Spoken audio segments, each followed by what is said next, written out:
আবারও বাসে আগুন, ককটেল বিস্ফোরণ। ব্রাহ্মণবাড়িয়ায় গ্রামীণ ব্যাংক অফিসে অগ্নিসংযোগ।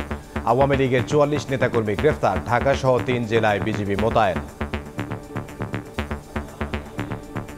পুলিশের পাশাপাশি সেনাবাহিনী রয়েছে, মাঠে বিজিবি রয়েছে এবং বিভিন্ন গোয়েন্দা সংস্থা তারাও কাজ করছে। ইতিমধ্যে বেশ কিছু গ্রেফতারও হয়েছে। আওয়ামী লীগ ছাড়া অন্যরাও করতে পারে নাশকতা। সন্ত্রাস দিয়ে নির্বাচন বাধাগ্রস্ত করা যাবে না।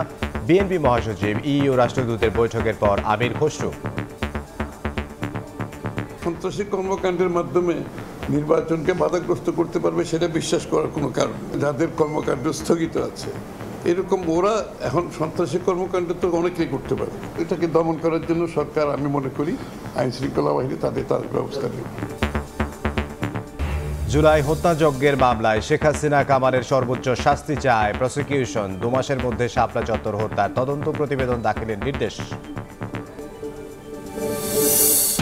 সনদ বাস্তবায়ন আদেশ ও গণভোটের দাবি মেনে নিতে ৪ দিনের আলটিমেটাম জামাত সহ ৮ দলের, নইলে যমুনার সামনে অবস্থান। নৈরাজ্য ঠেকাতে কাল রাজপথে থাকার ঘোষণা।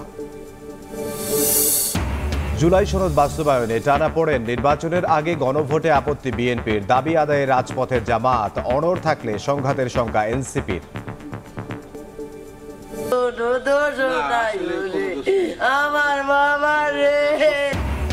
থামছে না সাগর পথে ইতালি যাত্রা। মাদারীপুরের 2 যুবকের মৃত্যুর খবরে পরিবারের শোকের মাতম। দালালের শাস্তি দাবি স্বজনদের, আইনি ব্যবস্থা নেবে পুলিশ।